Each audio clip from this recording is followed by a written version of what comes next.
السلام علیکم ورحمۃ اللہ وبرکاتہ۔ العربیۃ بین یدی کتاب الطالب اول الجزء الاول وحدۃ الثالثہ، پیج 65۔ تدریب ثالث، تبادل السؤال والجواب مع زمیلک کما فی المثال۔ ایکسچینج کریں سوال و جواب کو اپنے ساتھی کے ساتھ جیسے مثال میں۔ یہ پوائنٹ ہیں بیت، شقہ، ان کو مد نظر رکھ کر یہ ایگزامپل بنائی ہے۔ مثال: طالب 1: هل تسكن في البيت؟ کیا تم گھر میں رہتے ہو؟ طالب: لا اسكن في شقہ، نہیں میں گھر میں رہتا ہوں۔ آگے ہے شقہ بیت، اس کی بھی سیم اسی طرح ہم نے ایگزامپل بنانی ہے۔ هل تسكن في شقہ؟ طالب 2: لا اسكن في البيت، نہیں میں گھر میں رہتا ہوں۔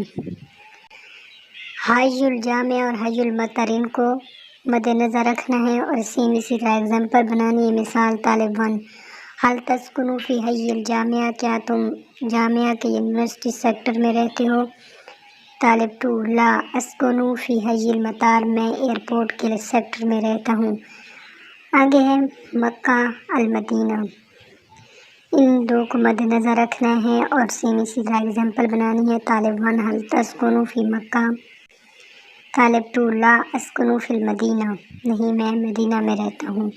آگے ہے المدینہ مکہ، هل تسكن في المدینہ؟ لا، طالب 2: لا اسكن في مکہ۔ طالب 4 تدریب رابع، مشق نمبر 4، تبادل السؤال والجواب مع زمیلک کما فی المثال۔ ایکسچینج کریں سوال و جواب کو اپنے ساتھی کے ساتھ جیسے مثال میں۔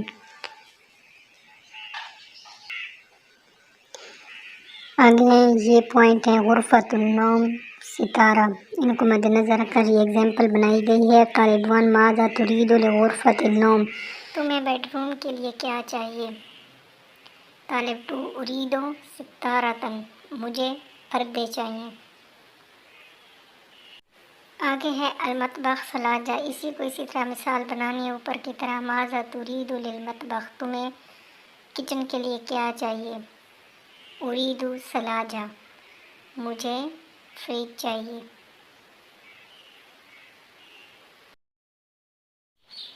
الحمام سخانا، اس کو بھی اسی طرح ان کو مد نظر رکھ کر ایگزامپل بنانے ہیں۔ اريد للحمام، ماذا تريد للحمام؟ تمہیں کیا چاہیے حمام کے لیے؟ اريد سخانا، مجھے گیزر چاہیے۔